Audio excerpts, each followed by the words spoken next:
A leading Tory Brexiteer has accused the Chancellor, Philip Hammond, of trying to appease the EU by saying a transition deal would replicate the status quo and retain the same rules that apply within the single market and customs union when Britain leaves the bloc.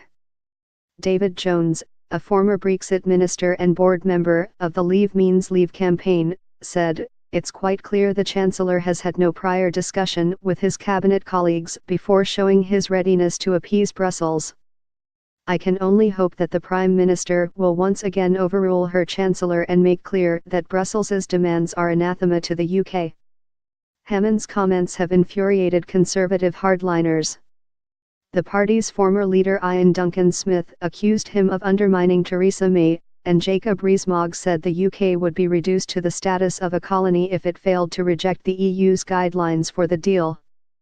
Hammond, who is in China on a trade mission, was asked whether British firms should expect a transition deal under which the UK was still participating in the single market customs union and subject to the European Court of Justice, ECJ. In a word, yes, he told Sky News. What they should expect as a result of the agreement we've reached this week with the European Union is a transition, or implementation period, which will start at the end of March 2019, during which we will no longer be members of the European Union. We won't technically or legally be in the customs union or in the single market, but we're committed, as a result of the agreement we've made this week, to creating an environment which will effectively replicate the current status quo so that businesses can carry on trading with their commercial partners across the EU as they do now, borders will operate as they do now, and financial services businesses will be able to carry on conducting their business across borders as they do now." Jones said, "What is it about negotiating that Philip Hammond doesn't understand?" Once again, the Chancellor appears only too ready to do Brussels's bidding and happily rule out a proper Brexit deal, he said. Meekly agreeing to the EU's demands that we are subject to their rules and the jurisdiction of the European Court of Justice for 2 years is completely unacceptable. It points a dagger at the heart of Brexit and at the will of the British people expressed in the referendum.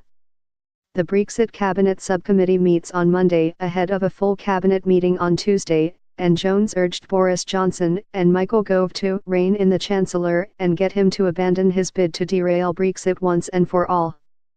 Duncan-Smith said, "The Prime Minister made it clear in the House of Commons on Monday that the purpose of the implementation period is to implement progressively what has been agreed. The Chancellor's comments today are not government policy, which he should stick to. As it is, he is undermining the Prime Minister's negotiations with the EU." The EU's guidelines for the next phase of Brexit talks were set out in Brussels on Friday after leaders of the 27 other members of the bloc agreed to move on to negotiating a transition period and future trade deal. The 4-page document includes the process for agreeing the terms of the transition period, which is expected to last 2 years after Britain's departure.